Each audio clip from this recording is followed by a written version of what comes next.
Hi. അപ്പോൾ നമ്മുടെ Trivandrum diaries ഇവിടെ സ്റ്റാർട്ട് ചെയ്യുവാണ്. അപ്പോൾ നമ്മൾ കോമ്പറ്റീഷനൊക്കെ പ്രമാണിച്ച് ഒരു മാസം മുന്നേ നമ്മൾ വർക്കൗട്ട് ചെയ്യുന്നതിനും കോച്ചിങ് ചെയ്യുന്നതിനൊക്കെ ആയിട്ട് ഇവിടെ വന്നതാണ്. നമ്മൾ ആദ്യം പോയത് ശംഖുമുഖത്തേക്കായിരുന്നു.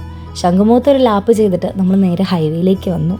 നമ്മൾ പോയത് ബാലരാമപുരം വരെ ആയിരുന്നു. പിന്നെ രാവിലെ ഇങ്ങനെ ഇറങ്ങുമ്പോൾ ഒരു അടിപൊളി കാഴ്ച എന്ന് പറയുന്നത് ഈ സൺറൈസിൻ്റെ കാഴ്ച തന്നെയാണ്. ഇതൊക്കെ കാണുമ്പോൾ നമുക്ക് വീണ്ടും വീണ്ടും പോകാനായിട്ട് ഒരു ഉന്മേഷം വരുവാണ്. എന്തായാലും രാവിലത്തെ ഈ മനോഹരമായ കാഴ്ചകളൊക്കെ കണ്ട് നമ്മൾ സൈക്കിൾ സൈഡിലൊതുക്കി ഒരു ചെറിയ ചായയൊക്കെ കുടിച്ച് പഴമൊക്കെ കഴിച്ച് നമ്മൾ പവറായിട്ട് വീണ്ടും നമ്മൾ പോയത് കഴക്കൂട്ടത്തേക്കായിരുന്നു. ഇന്ന് മൊത്തം 75 കിലോമീറ്റർ നമ്മൾ സൈക്കിൾ ഓട്ടി.